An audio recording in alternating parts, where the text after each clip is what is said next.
پیارے رسول اللہ صلی اللہ علیہ وآلہ وسلم نے ارشاد فرمایا، اگر کوئی مسلمان اپنے دوسرے مسلمان بھائی کے لیے اس کی غیر موجودگی میں اس کے لیے دعا کرتا ہے تو اللہ تعالیٰ ایک فرشتے کو سامنے کھڑا کر دیتا ہے، اور جب وہ اپنے مسلمان بھائی کے لیے دعا کرتا ہے اس کی غیر موجودگی میں تو اللہ تعالیٰ سے وہ جو دعائیں اس کے لیے کرتا ہے تو فرشتہ اللہ تعالیٰ سے عرض کرتا ہے، اللہ اس نے جو دوسرے مسلمان بھائی کے لیے جو دعائیں کی ہیں اللہ اس کے بھی حق میں وہی دعاؤں کو قبول فرما۔ سبحان اللہ۔ لوگوں، ایک دوسرے کے لیے دعائیں کیا کریں، مسلمان بھائی جہاں جہاں پھنسے میں پوری دنیا میں سب کے لیے دعائیں کیا کریں۔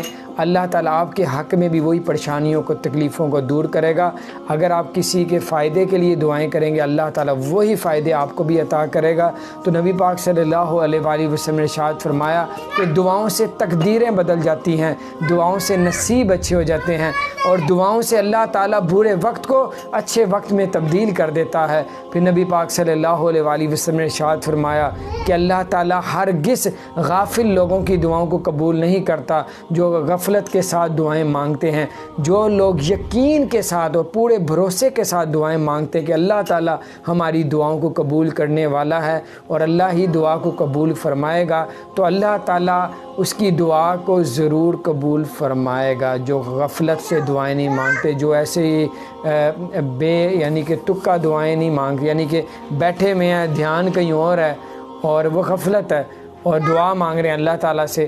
جب آپ نے دعا مانگنی پورے یقین، بھروسے اور پوری توجہ کے ساتھ کہ پروردگار ہم گناہ گار ہیں، ہمارے حق میں یہ نعمتیں اور یہ پریشانیوں کو دور فرما، اللہ تعالیٰ ضرور پریشانیوں کو دور فرمائے گا۔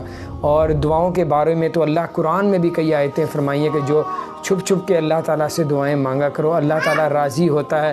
جو اللہ تعالیٰ سے دعائیں مانگتا ہے اللہ کریم راضی ہوتا ہے۔ آج عمل کا موقع ہے، کوئی حساب نہیں، کل قیامت کا دن ہوگا، حساب ہوگا، پر عمل کرنے کا کوئی موقع نہیں ہوگا۔ السلام علیکم ورحمۃ اللہ۔